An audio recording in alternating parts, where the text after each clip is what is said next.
Bien, mis queridos jóvenes, espero que estén de maravilla, espero que estén súper, pero súper bien. Y la idea de esta sesión era, o es principalmente, que podamos trabajar esto del teorema de Euclides y el teorema de Pitágoras a modo de darle un sentido práctico a los criterios de semejanza de figuras. ¿Ya? O sea, ¿cómo podemos sintetizar o, mejor dicho, aplicar esto de los criterios de semejanza? Lo hacemos mediante, ¿no?, el teorema de Euclides, que proviene, de hecho, del teorema de Pitágoras. Entonces, la idea es que podamos, a partir de ello, conocer un poco sobre lo que es la semejanza o reforzar los criterios de semejanza de figuras, reforzar también esto del teorema de Pitágoras, demostrar la existencia de este teorema, el teorema de Euclides, y también cómo irlo trabajando. Obviamente lo vamos a hacer con algunos suculentos y maravillosos ejercicios. Bien, entonces ya sabemos esto de la semejanza de figuras, conocemos también el tema de los criterios de semejanza, donde ya los hemos ido trabajando con anterioridad, y las consideraciones principales que ya las habíamos conocido. Recuerden que tiene que haber un criterio de proporcionalidad entre los lados homólogos y nos tiene que dar siempre la misma constante. Del mismo modo sucede con los perímetros y en el caso de la superficie con el cuadrado de sus áreas. Teniendo eso claro, teniendo eso en consideración, partimos por recordar uno de los elementos más importantes que tenía que ver con el famoso teorema de Pitágoras.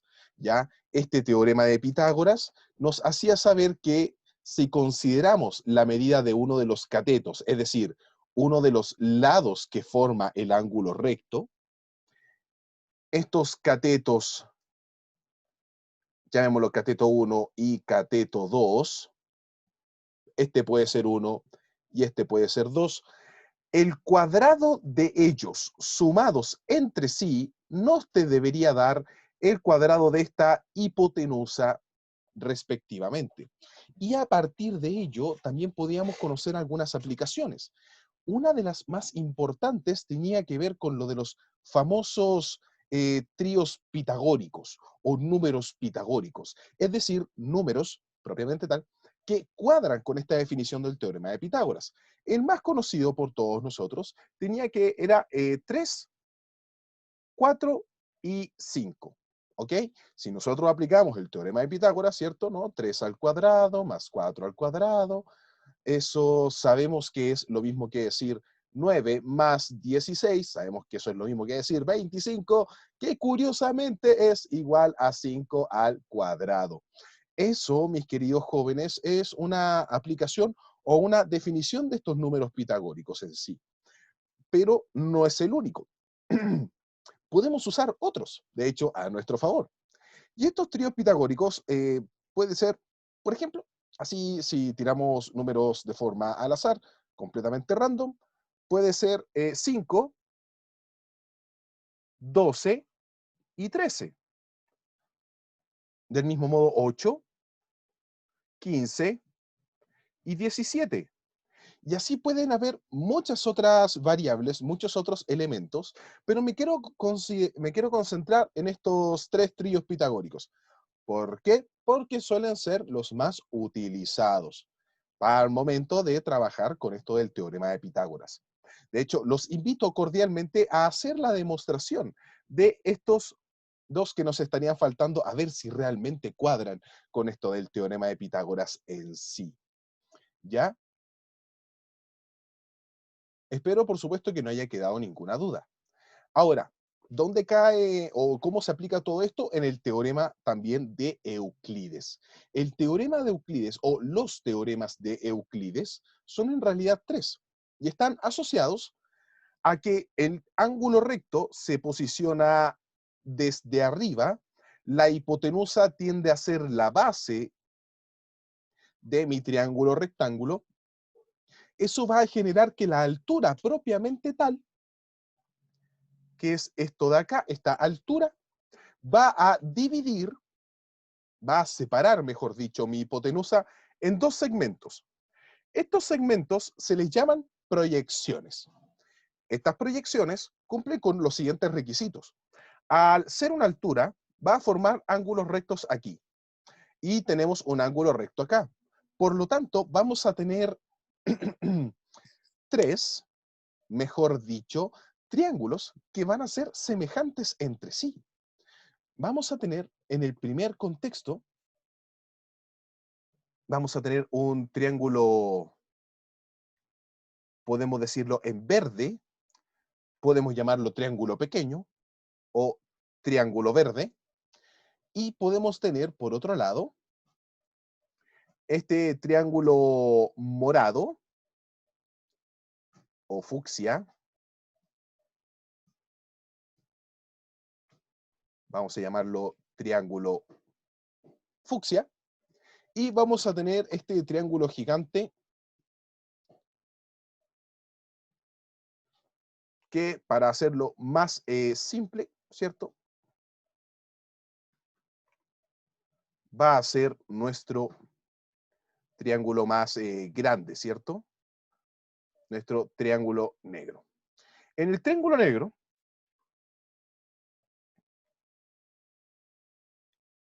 colocamos el ángulo recto y definimos los lados. Sabemos que estos son A, B y C. Eso lo tenemos claro. Si aplicamos este mismo procedimiento, esta misma idea al triángulo que está en verde, lo posicionamos de igual forma, es decir, el lado grande, lado pequeño, hipotenusa en la base, ángulo recto arriba, y nos damos cuenta de que los catetos de este triángulo verde lo componen N y el lado mayor que vendría siendo la altura esta HC. Y si hacemos este mismo procedimiento en nuestro triángulo fucsia,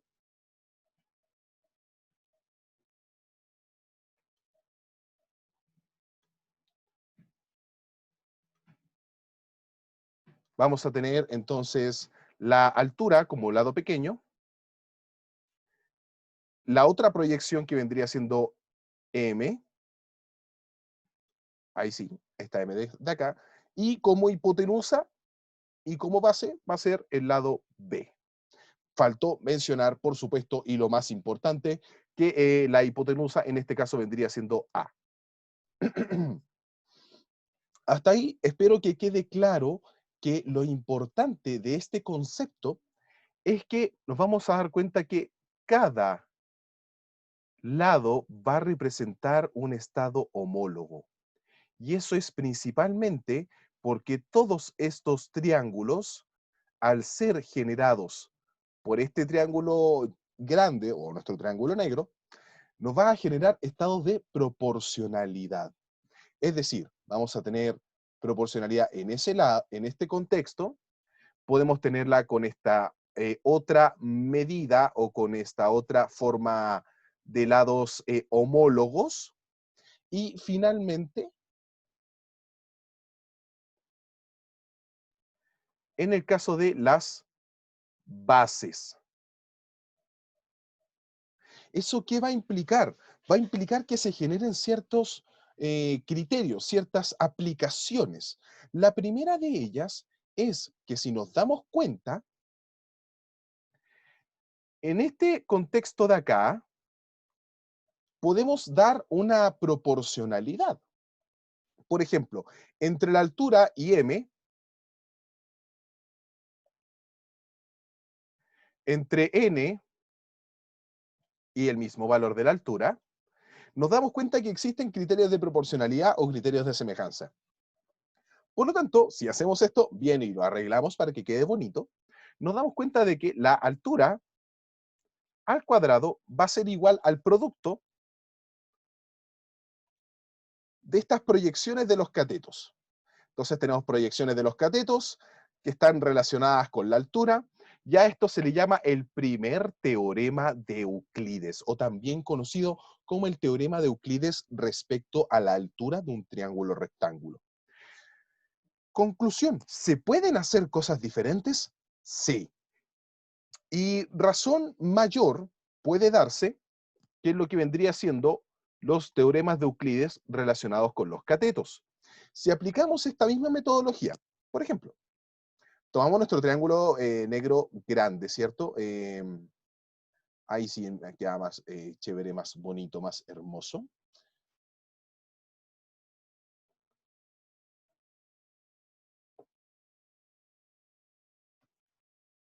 Vamos a asumir que es un triángulo rectángulo, por favor, donde tenemos B, A y C. Y por ejemplo, solo por ejemplo, podemos usar el triángulo verde, ¿ya? Que sabemos que es, en este contexto, HC, N y A. Y ahí tenemos nuestro ángulo recto, ¿cierto? Nuestro ángulo recto que nos va a definir los criterios de proporcionalidad para estos dos triángulos rectángulos. Si hacemos este mismo procedimiento, por ejemplo, el lado que tengo acá y este lado que tengo acá, nos vamos a dar cuenta de que C sobre A va a ser igual a A sobre N, y del mismo modo que llegamos a esta conclusión que tenemos aquí, la aplicamos acá, y nos vamos a dar cuenta que este cateto al cuadrado del triángulo grande va a ser igual a la hipotenusa del triángulo grande por la proyección que vendría siendo, en este contexto, si A es el cateto, lo hacemos en virtud de N. Y ahí tenemos el segundo teorema de Euclides. A cuadrado igual a la hipotenusa por el lado N. Y esto, por consiguiente, lo podemos hacer ahora ya no con el lado A, sino que lo podemos hacer con el lado B. De la misma manera, si planteamos esto de B cuadrado, vamos a tener entonces la misma hipotenusa como base C, pero ya no incorporando al N, sino que a su respectivo valor que sería, bueno, ahí se debiera ver bastante mejor. Aquí debiera ser entonces M. Y esa M es la que vamos a colocar precisamente aquí. Y esos, mis queridos jóvenes, son los tres principales teoremas de Euclides. ¿Ya? Espero, por supuesto, que no haya duda. Para eso es mucho mejor, más recomendable hacer algunos ejercicios. Vamos a partir por uno sencillo, uno facilito, bien trabajable y adorable. Me están diciendo, fíjense bien, pongan mucha atención. En el triángulo ABC de la figura adjunta, D pertenece a AB. Ya, ok, no me han dicho nada del otro mundo. ¿Cuál es la medida del trazo DC? O sea, nos preguntan por esto. Esto es la altura. Y habíamos visto recientemente que la altura al cuadrado es igual a la multiplicación o el producto de la proyección de la hipotenusa, es decir, los catetos. Llamémoslo M y N. Puede ser M, N, P, Q. O sea, me están preguntando por, primero, ¿cómo encuentro estos valores si no sé nada más? Pero momento, tenemos un 4 como cateto y un 3 como cateto. Eso lo vimos recién, justamente, en los famosos tríos pitagóricos, donde si los catetos eran 3 y 4, la hipotenusa iba a ser entonces 5. Por ende, todo este lado de acá va a ser 5. Entonces, ahora, de hecho, va a ser mucho más fácil encontrar estos valores de M y N, porque a fin de cuentas tenemos que llegar acá. Entonces, ¿cómo lo hacemos? Pongamos atención. Revisamos recién el tema del teorema de los catetos. Es decir, em, uno de los catetos, por ejemplo, 4 al cuadrado, debiera ser igual a la hipotenusa, que dijimos que era 5, por su respectiva proyección, que en este caso sería M. Y del mismo modo, íbamos a tener que el otro cateto, 3, si lo elevamos al cuadrado, iba a ser la misma hipotenusa, 5, por su respectiva proyección, que en este caso sería N. Si aplicamos dicho procedimiento, ya, sacamos los cuadrados. 4 al cuadrado me estaría dando, creo que 16. 16 igual a 5 por M, por lo tanto M va a ser 16 quintos. Nada del otro mundo, nada tan difícil. Aplicando el mismo criterio, 3 al cuadrado es 9, igual a 5 por n, y finalmente n va a ser 9 quintos. Hasta ahí espero que no haya habido problema. ¿Qué es lo importante acá? Que si conocemos los valores de m y n, podemos saber el valor de la altura, que es lo que nos están pidiendo. ¿Tenemos el valor de m? Sí, 16 quintos. ¿Tenemos el valor de n? También, que sería 9 quintos. Y eso es igual a mi altura al cuadrado. ¿Podemos multiplicar fracciones? Sí. Pero en este caso, ¿para qué vamos a multiplicar el 16 por 9? Creo que para mucha gente debe ser muy complicado. Pero sí sabemos multiplicar 5 por 5, que es 25. Y eso es igual a mi altura al cuadrado. ¿Pero me sirve la altura al cuadrado o me sirve la altura? Me sirve la altura. Como me sirve la altura, tengo que sacar la famosa raíz cuadrada. Eso va a implicar que mi altura h, que es lo que necesito, va a ser la raíz cuadrada de 16 por 9 sobre 25. Y eso sí lo puedo conseguir. ¿Cuál es la raíz cuadrada de 16? Pues toqué 4. La raíz cuadrada de 9, pues 3. La raíz cuadrada de 25, 5. Y creo que esos números son mucho más fáciles de poder multiplicar, más amigables. 4 por 3 es 12 quintos. El mismo 12 quintos que me están ofreciendo como solución. Entonces, mis queridos jóvenes, esto no es algo difícil de calcular o difícil de sostener. Simplemente establezco cuál de los teoremas de Euclides debo trabajar, aplicarlos con el rigor que corresponden y luego simplemente acomodarlos para resolver mis ecuaciones de la manera más óptima posible para llegar al resultado. Siempre pensando en que el buen orden o un buen desarrollo siempre va a ser un buen ejercicio. Ya, espero no hayan dudas. Vamos a este ejercicio de acá para ir un poquito sintetizando algunas ideas. En primera instancia, nos dicen el triángulo ABC de la figura 9, el rectángulo C, perfecto. Dibujamos nuestro ángulo recto. M y N son puntos medios, es decir, si este lado, por ejemplo, AC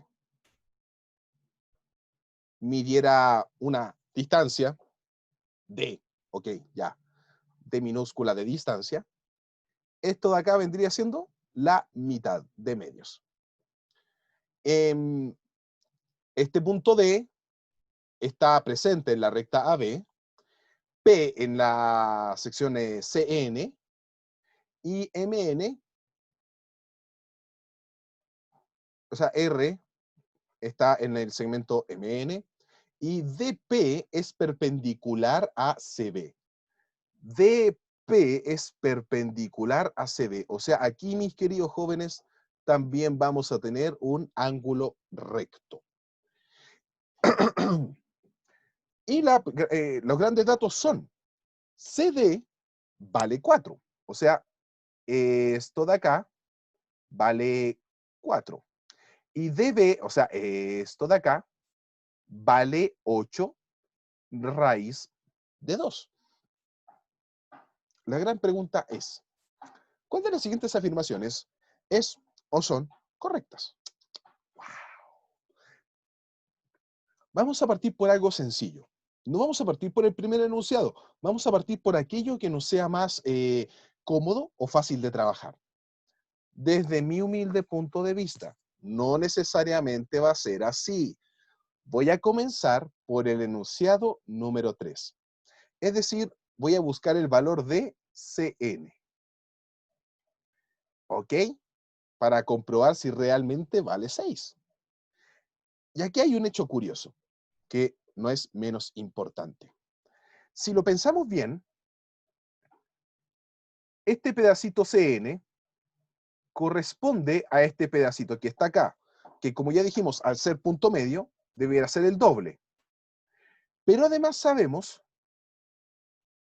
que se compone por este lado que viene siendo un cateto, con este otro lado que también es cateto, y por lo tanto esto de acá sería hipotenusa. Por lo tanto, puedo aplicar el teorema de Pitágoras.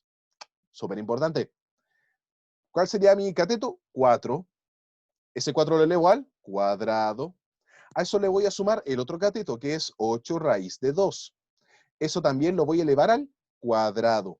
Y eso me debiera dar este famoso 2x o esta hipotenusa siniestra, ¿no? Vamos a llamarlo hipotenusa primero que nada. Ya para, más que nada, no complicarnos tanto la existencia.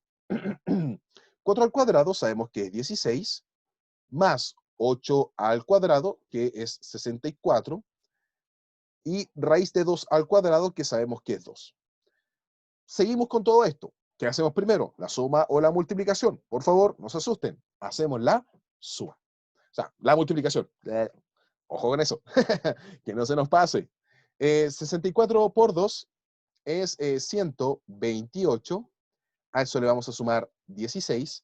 Y eso nos va a dar 144. Curiosamente, como es la hipotenusa al cuadrado, saco la raíz cuadrada.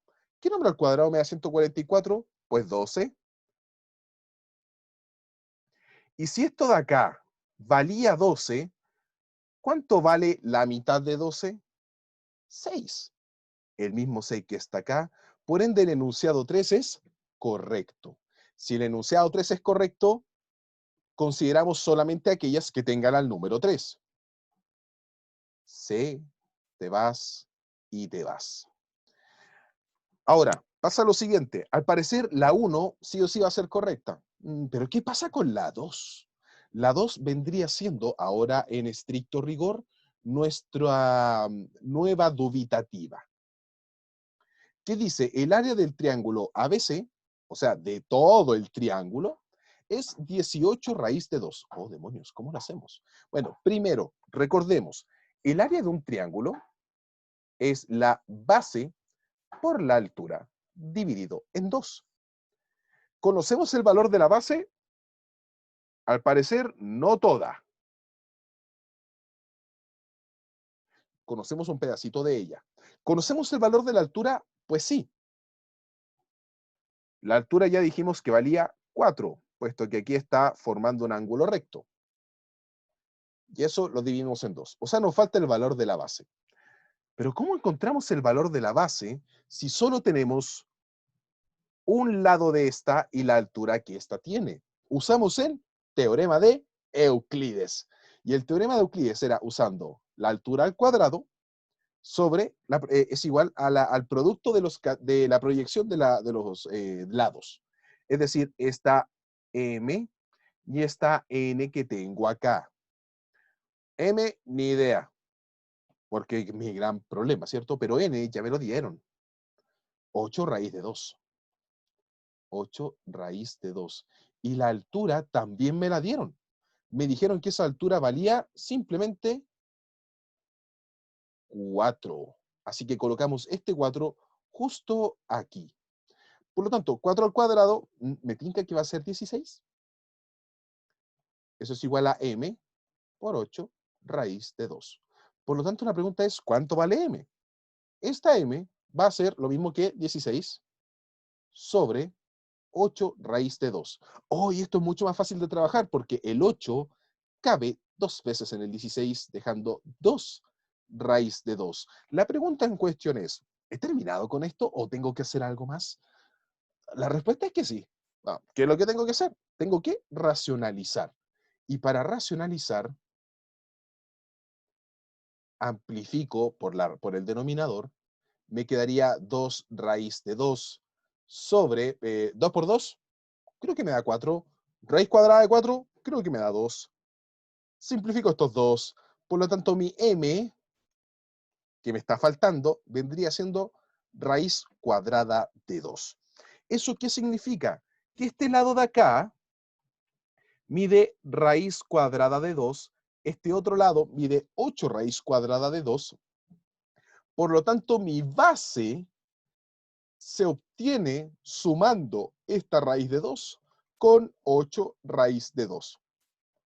Eso, mis queridos jóvenes, es simplemente una reducción de términos semejantes, donde se mantiene la raíz de 2 y este numerito escondido, recuerden que es un 1, se suma con ese 8 y eso me da 9 raíz de 2. Por lo tanto, en vez de base, simplemente colocamos 9